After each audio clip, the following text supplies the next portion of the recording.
Yo, yo, yo, yo, yo, yo, yo, yo. Yeah. Hey. Hey. What's up, YouTube? Gabby back again with another video.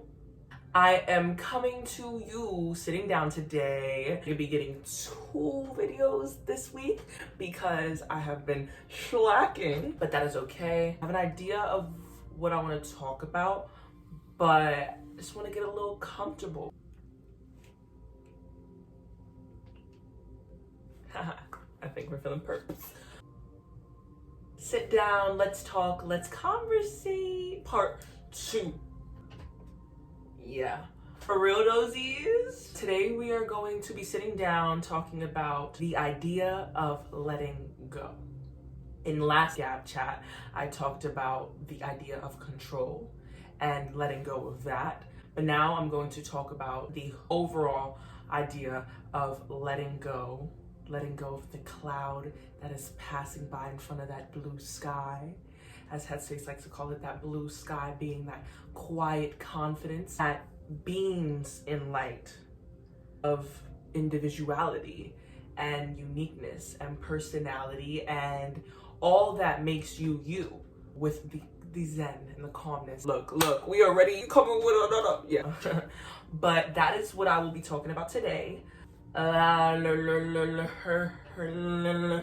Just get straight to it. Make sure to like, comment, and subscribe. Don't forget to share with your friends, your family, your sisters, your brothers, your amigas, your teachers, your whatever. And comment down below some ideas. Comment down below what you'd like to see. If you do not know me, my name is Gabriella, long for Gabby, and I like to talk. But for real though, so the idea of letting go.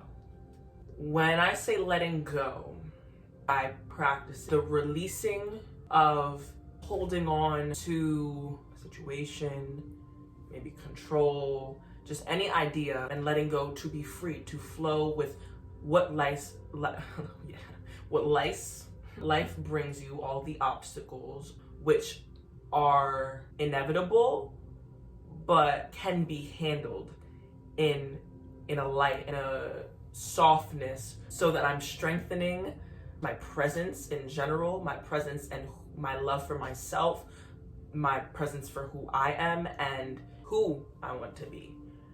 And letting go has been and still is a struggle for me with things that I hold on to with the intention of a what if, or if this goes this way, then I'm gonna be putting myself in situations in my mind that continue to feed lies to me, or part of me feeding lies to myself that I need to continue to hold on to something.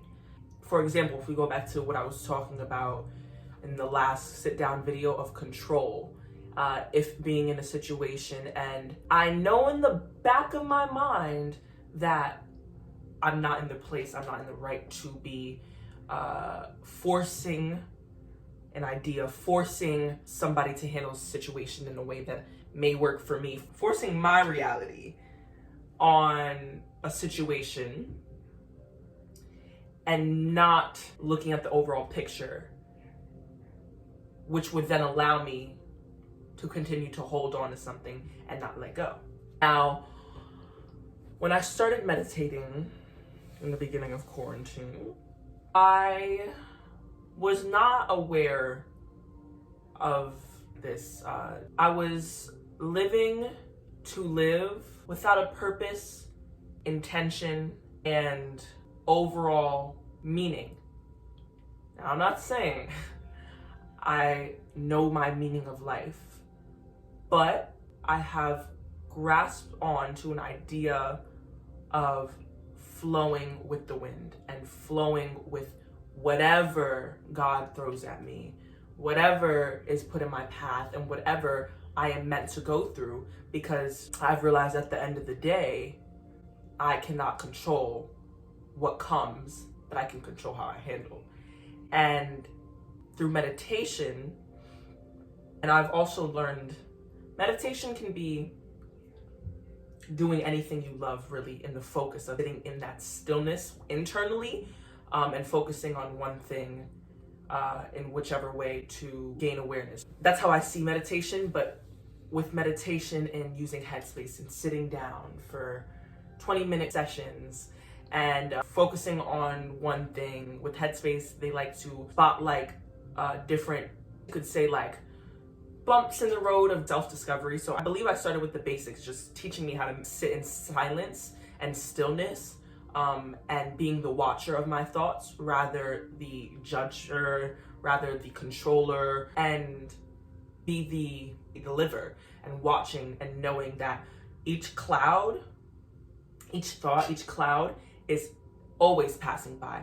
It's always a passing moment, because something does not last forever. In terms of the mind and thinking, like personally, it was certain thoughts that clouded my mind through the judgment of myself and the doubt in myself and the overall feeling so unworthy, but playing into the thoughts, feeling them from a point of view where I, at a point, pitying myself, rather taking a deep breath, all of this stuff that sounds easier to do, but is a process, but is always worth it in the end, because you're learning something. Not only are you learning something about yourself, but you're gaining strength in being able to accept a situation for exactly what it is, without all of those doubts, concerns, all of that, and let go of that control, let go of that built up, what is even, energy into something that cannot be changed. So to speak, surrendering to the movement, surrendering to life for what it is, being yourself, understanding yourself, because understanding yourself is a lifelong journey. Things just get quote unquote easier because you start to handle things and start to, learn from wounds. You start to learn from habits. You start to learn certain things, but that's through the belief and all of that trial and error. Continuous trial and error of, okay, making a mistake, but then knowing, number one, you gotta learn some way, somehow, and that is through a mistake. That is through, the things that may be like, why did I do this? Like, and feeling so doubtful and fearful, and like, how I would describe it is feeling like locked in that mistake and thinking I'm never going to be able to change, when it's like, no, you are so capable of change, because look, you're reflecting on this situation, you're reflecting on what may have been wrong with it, and you're reflecting on how you handled it and how that's not going to repeat itself, because you have learned a lesson from it. That may not take one situation, that may not take two situations, that may take a lot of trial and error, because still, life is filled with mistakes, but you learn each and every time. Even if it's in a way you may not see in that moment in time, it comes. And that's how I see things.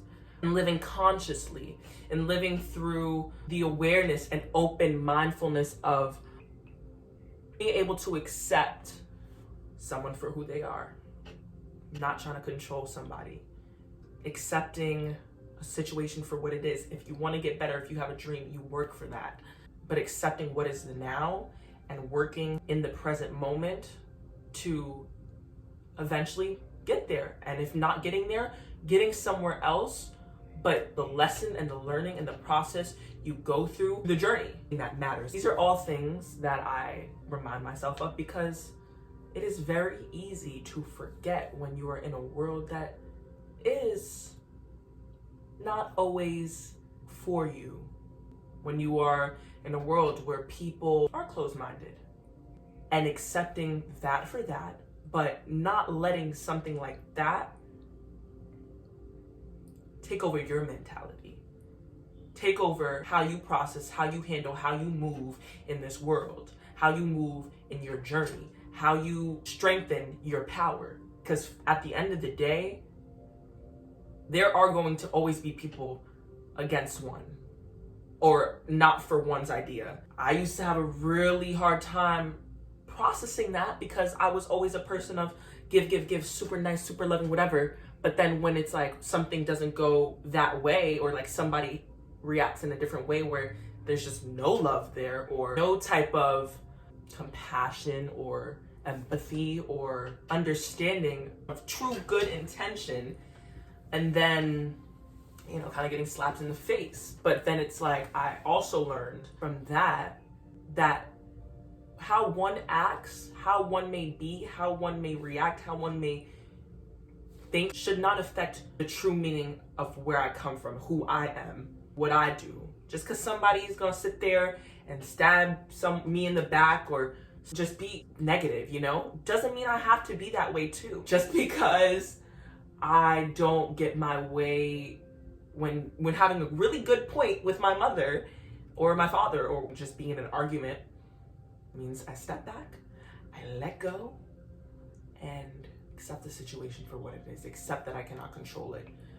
Letting go and control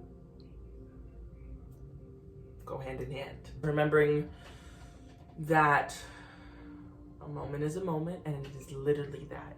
It does not feel like that in the moment because you are experiencing all of those emotions and feelings and thoughts and like sensations reacting from those thoughts and within internally, like dead ass feeling some like, you know, stomach is getting, or like super joyful, super happy, and just super excited, super, you know, all of that is the process.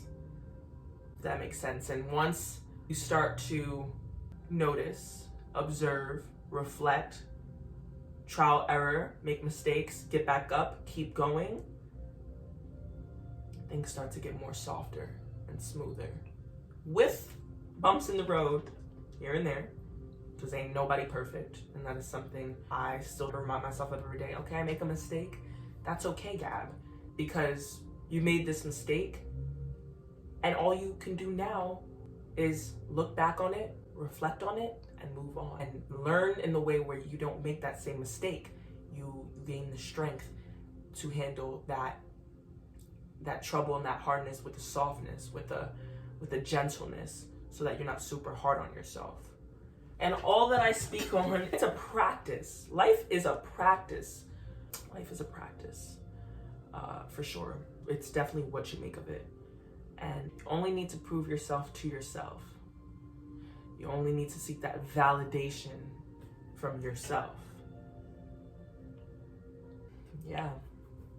Before quarantine, I know I didn't really have that time to zoom in on myself and on my bad, crappy habits of just treating myself and handling the situation, handling, you know, things, and zooming into that and learning and gaining a hobby that has helped me learn to understand my purpose and meaning and breath.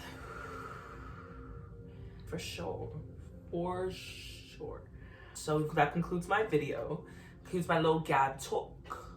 Things that I stand and abide by and practice and will practice to the day I die. Patience, discipline. Oh yeah. We've got a lot to talk about in these next coming months and these next coming weeks, but never give up.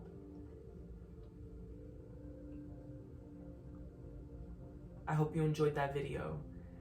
I could share some love through the screen and some joy. And I will see y'all very soon. Yeah. Goodbye. Gabstarrzz out. Hope you enjoyed my TED Talk. Bye.